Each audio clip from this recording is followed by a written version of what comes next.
Alright, hey guys, it's Slippy here. So today I'm just going to go over my takeaways from UFC Fight Night Magomed Ankalaev versus Johnny Walker. I'm not going to go over like every fight on the card. I'm going to go over my biggest takeaways from the card.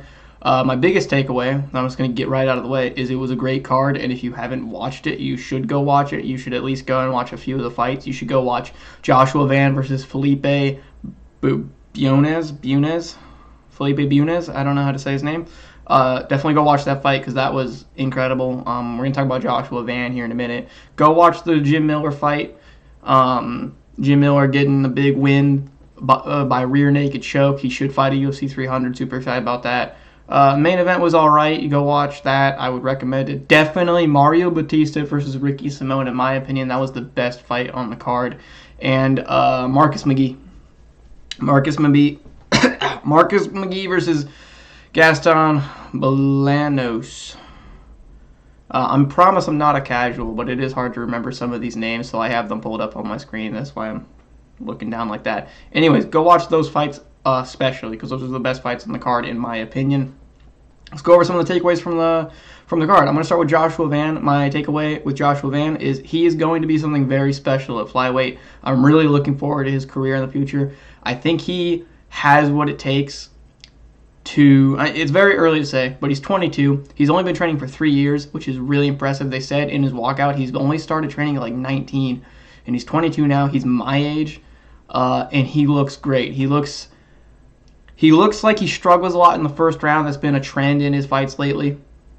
But as soon as the first round's over, man, everybody he's fought, he just picks it up. He gets his timing down, and he boxes them up, and his body shots are incredible. His boxing is great. He eats shots like he's Max Holloway or Marvin Vettori. He could be one of those guys that just goes on to have some ridiculous chin his entire career until maybe his like early 30s.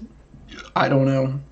For all we know, he could be like Garbrandt, and he'll just get hit at some point, and it'll be over, and he'll just get knocked out over and over again. But he looks really great so far. Like I said, boxing, amazing. Takedown defense, amazing. Really well-rounded. Only 3 years of training, and I think he could go on to be a champion or at least a top 5. I think he'll definitely be top 5 someday unless he just falls off a cliff, because with such little experience, he's already looking so good against these lower-ranked flyweights. Yeah, I'm really impressed by him. He's so young. He's got a lot of improving to do. I would not be surprised if by the time he's like 27, 28, he's in the top 5. And maybe like by 28, 29, he's the champion. I'm sure he'll have some setbacks. I'm sure he'll have some hard matchups along the way. He's going to take some losses. Everybody does. But so far, what we've seen of him, really impressive. Young dude. Really looking forward to his career. I think he could beat like a Tatu Rotaira or Muhammad Makayev. I could be totally wrong. It's hard to say because he hasn't fought that level of competition yet, but the way he's looking so far, yeah, I think he has a good chance to do that.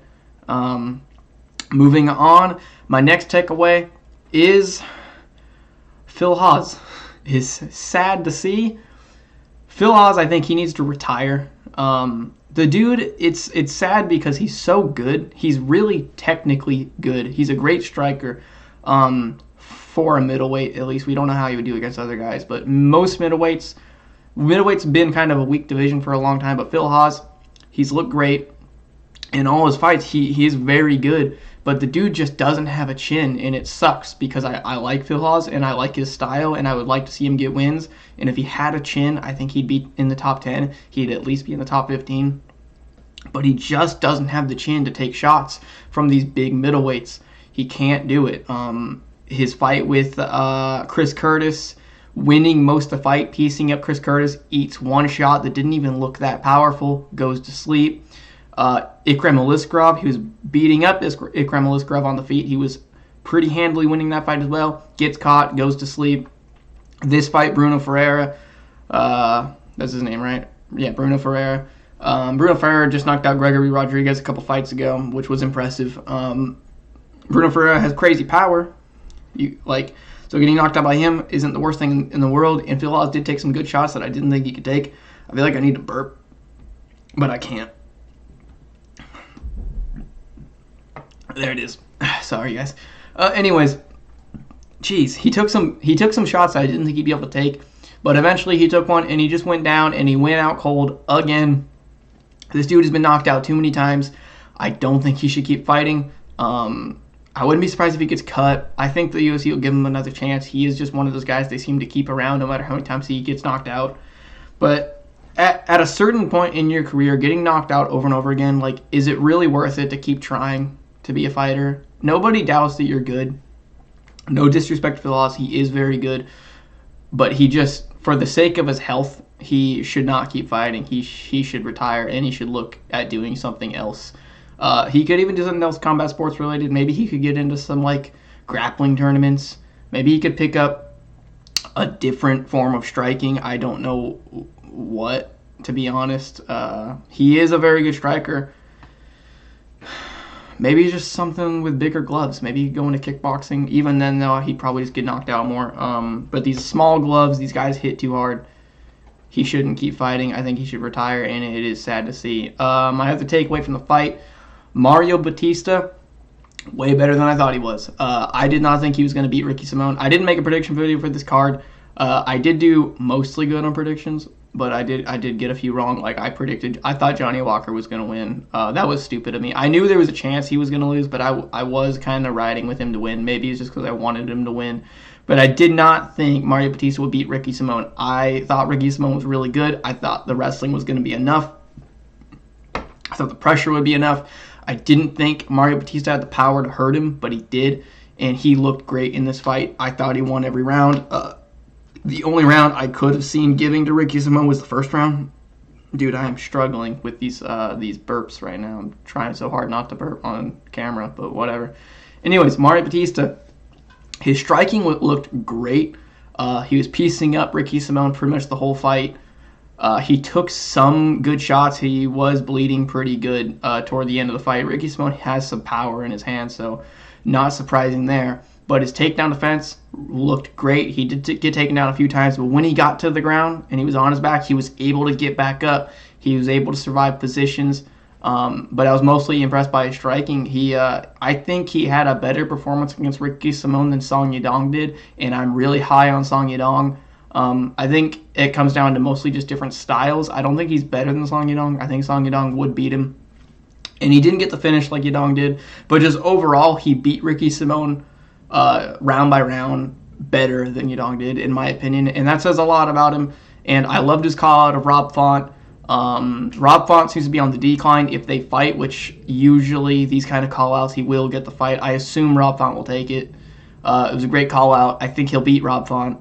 And I can't wait to see Mario Batista in the upper echelon of the bantamweight division. I think he definitely belongs there. I think he could beat a lot of these guys in the top 15. I think he could beat a Chris Gutierrez. I think he can beat a Rob Font. I think he could beat a Pedro Munoz. When he gets to that, like, 8 and up area, that's when I'll start being concerned. But until then, I think he beat most of these guys. I think he belongs to the top 10. Really impressed by Mario Batista. It sucks for Ricky Simón. He was ranked number 13, I believe. I wouldn't be surprised if he drops out of the rankings at this point. I'm not sure who he's gonna fight next. But yeah, Mario Batista, man, looked great. Jim Miller, that's my next takeaway. Jim Miller totally deserves to fight at UFC 300. I saw some trolls on Instagram saying that he's an old man and we need to get rid of these old men. Dude keeps winning, and he's winning impressively. He looked really good in this fight. He won every round, and he could have coasted to a decision. He didn't. He got the rear naked choke. Looked great. Dude's got power. Jim Miller has some power in his shots, which I knew. But powerful shots, good striking, good straight shots. He still has a chin. He was able to eat some shots pretty well. His leg kicks are pretty nasty. I totally agreed with what Dean Thomas said, though, in the middle of the fight, where he was like, I wish Jim Miller would throw more to the calf and less to the thigh. Because with how many thigh kicks he was landing, imagine if he landed those on the calf, man. He destroyed Gabriel Benitez's leg in that fight, his thigh. But those thigh shots, they don't have the effect that calf kicks do, man. If he could get those on the calf, he could really mess some dudes up. He could have guys limping around. He could destroy their movement, and he'd probably have a better chance of getting knockouts. So I can't wait to see him at UFC 300. I loved his call out of Paul Felder. I think that's a great fight. Not sure if Paul Felder's going to do it. It sounds like he's definitely thinking about it. If not Paul Felder, I would like to see Jim Miller fight like Bobby Green or it sounds really bad, but I wouldn't even mind if they do Jim Miller versus Tony Ferguson. I think he'd murder Tony Ferguson, but it would be a good fight just to see both those guys retire at UFC 300. I don't think that one's going to happen, though. I think most likely is they'll ask him if he wants Bobby Green, though, for UFC 300, just because it's a good name to put on the card. The card really needs good names, and honestly, I think Jim Miller has a really good chance of beating Bobby Green at this point. Bobby Green did probably just have his chin taken away by Jalen Turner in their last fight, thanks to that terrible stoppage. And Jim Miller just looked good. Even if Bobby Green didn't have that terrible stoppage, I'm not sure he'd beat Jim Miller. It would be a competitive fight, and I think Jim Miller can get it done. He's looking really good everywhere. It's weird how good he looks for how old he is. I heard supposedly he's not going to retire at UFC 300. I really hope he does. Even if he goes on to keep winning, I don't think he could ever have the perfect retirement that he could have with a win at UFC 300. I hope that's what he does. I'm looking forward to it. I love Jim Miller. He deserves all the respect. Definitely a Hall of Famer. And don't disrespect him on Instagram or on Facebook or on Twitter or whatever. If you go on there and say, get rid of these old men, you suck. Jim Miller would rip your head off. All right, last takeaway from the card for me. Last big takeaway is Johnny Walker. Unfortunately, I don't think he's ever going to get a title shot. I think Johnny Walker's very good, and he's very fun. He's a likable dude. I always enjoy watching Johnny Walker fight. I will always look forward to seeing him fight. My dream matchup at light heavyweight right now is Johnny Walker versus Yuri Prochazka. That would just be an amazing fight. But the dude he just can't take a hit, okay? He took some good ones. Honestly, I'm surprised he was okay after that illegal knee in his first fight with Magomed Ankalaev. So maybe his chin's not as bad as we think. But, I mean, he went out bad in this fight. He got his nose shattered. He's not going to fight for a while. And he's just been knocked out so many times, you know? His cartoony knockout he took against Jamal Hill was brutal. He's just not consistent, I guess, is the problem here. I think he's going to always be one of these guys that sits in the top 5, at number 5, number 6, or, right outside the top 5 maybe. I think he's destined to just be, a top 3 gatekeeper, unfortunately. I would love to see him get a title shot. I thought Johnny Walker versus Alex Pereira would be a really fun fight, although I think we all know how that would have gone. It would have gone with Johnny Walker probably getting chinned by Alex Pereira's ludicrous power. But Alex Pereira doesn't have the best chin ever, so I think Johnny Walker would have had a decent fight, decent chance with his weird style.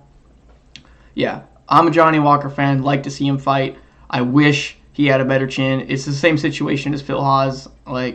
You're really good. You just can't take a hit, and it's unfortunate.